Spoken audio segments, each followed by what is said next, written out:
Hey guys, how y'all doing today? This is D. Durrell with D. Durrell Life Solutions. It's been a long time since I have created any content. Took a break for a variety of different reasons, mainly because of just business reasons. You know, I constantly talk about the business of mental health, being a psychotherapist, everything that encompasses that.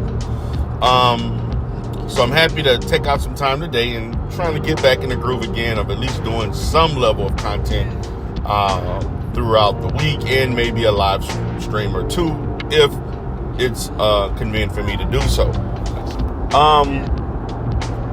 As I was out, you know, there's a lot been going on in the world.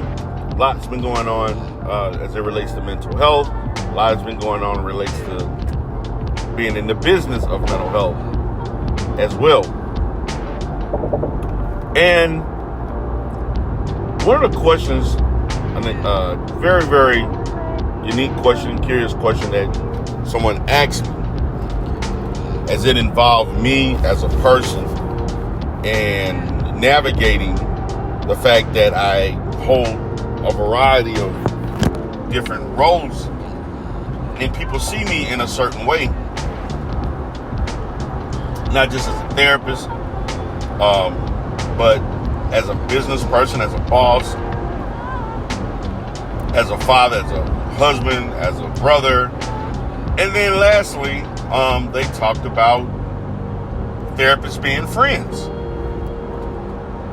So the question was asked, do therapists make good friends? Are they good friends? Now, this can be answered in a variety of different ways. And I'm going to answer it in the best way that I can based on my experience, as opposed to the expectation level of people who think that because I'm a therapist, they are entitled to some level of mental health information, knowledge, treatment. I'm supposed to apply certain things for free for them that I wouldn't typically do for other people unless it's inside of a therapeutic environment. So this doesn't happen a lot in my real world. In my normal living environment, people that I associate in real life, I don't have issues with people wanting me to analyze them and give them therapeutic impression, advice, listen and evaluate and problem solve with them or give them tools and things like that. None of my friends see me, that particularly those who grew up with me,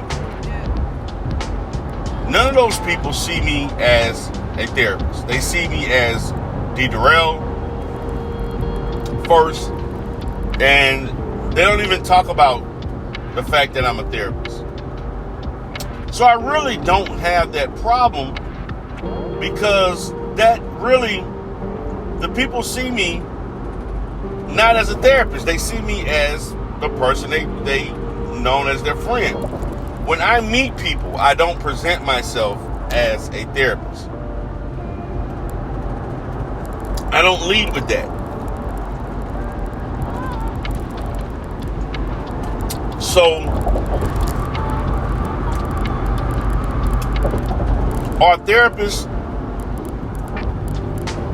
can therapists be good friends? Yes, they can be. But they also can be poor friends. But whether or not they're a good friend or not should not be based on the fact that they're a therapist. It should be based on the fact of who they are as a person, regardless if they're a therapist or not. And that's where people who don't understand that and think that, well, you're a therapist, you should know. you're a therapist. How come you acting like this? Are you a therapist and you don't want to listen to me? Well, I don't want to listen to you because I'm a therapist, and I should. I don't want to listen to you because as a person who's your friend, you may be presenting yourself or doing certain things that agitates me, and I don't want to talk to you about that. I don't want to deal with that. Now, my experience with that, as it involves me being in parasocial relationships, albeit the internet, social media, is quite different.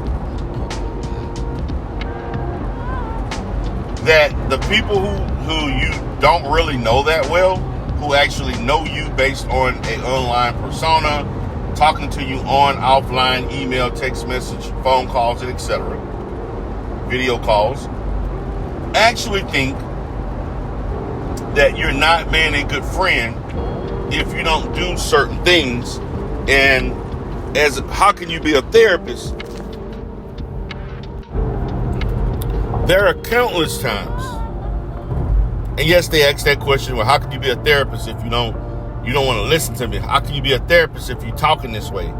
Everything is based on you being a therapist as the guidance to how you operate in the real world.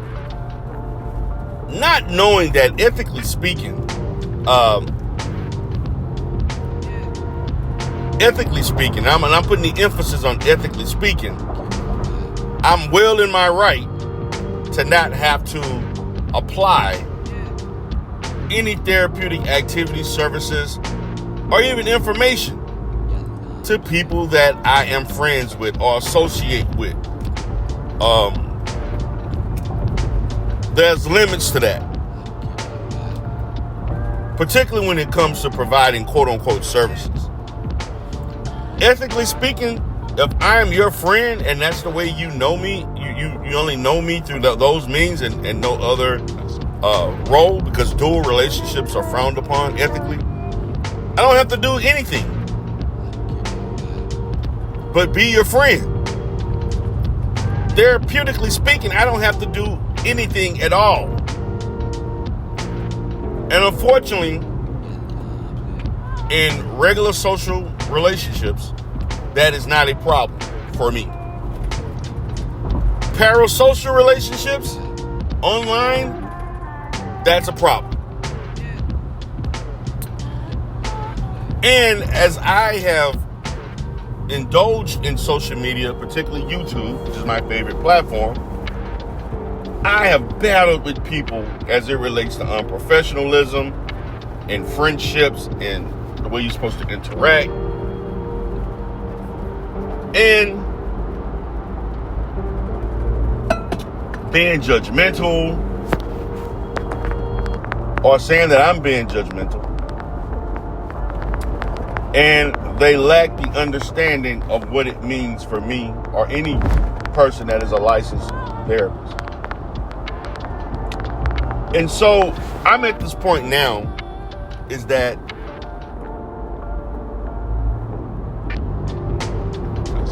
I have purged myself, and I'm using the term purge. Shout out to NT. I have taken myself out of environments that cause more parasocial interaction, particularly live streams.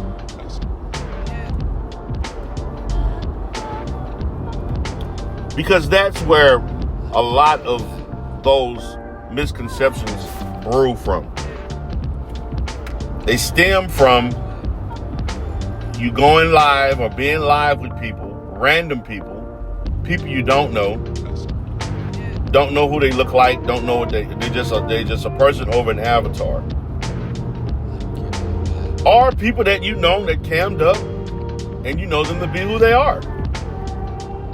Now, as it relates to some of the friends that I do have, there are people that I have had a parasocial relationship that evolved into a genuine friendship.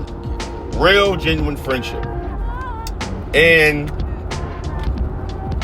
we kind of blur the lines a little bit, but for the most part, little bit here and there, some stuff, but for the most part, it's not a problem. It's not. And also, particularly with people that I see as associates or colleagues within the field, we randomly, or not randomly, but just casually talk about mental health as it relates to specific things. But mental health is not always the major things that we may talk about. It may be that with a mixture of other things that is filled with how we, just things socially, politically, financially, business-wise, and we may mix it in with certain things within the field, insurances and things of that sort. It's a mixture. And I've never had anything go out of bounds with me and a mental health professional that I'm cool with or friends with, where we were being so clinical with each other that it kind of set a different tone for the relationship. I've never had this issue professionally. I never had this issue with even family. And I have a sister who's a therapist. And my sister, even though me and my sister and I actually talk about the business of mental health a lot. We don't talk about the therapeutic aspects of things, but we actually do talk about, we really talk about the business of mental health. We talk about private practice, partial hospitals. We talk about case management. We've actually talked about being in business together. We actually talk about it a lot.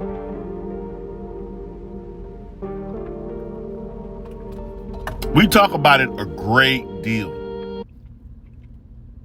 And you know what? We also talk about family and our relationship, our children. But it's not just mental health. We talk about that. And we ask each other questions all the time. We are a resource to each other. But we're brother and sister first and foremost. And that's an unspoken rule for us. And it doesn't need to be brought up in a sense to allow one to remember, how we're supposed to engage with each other. We understand that. We understand that very, very well.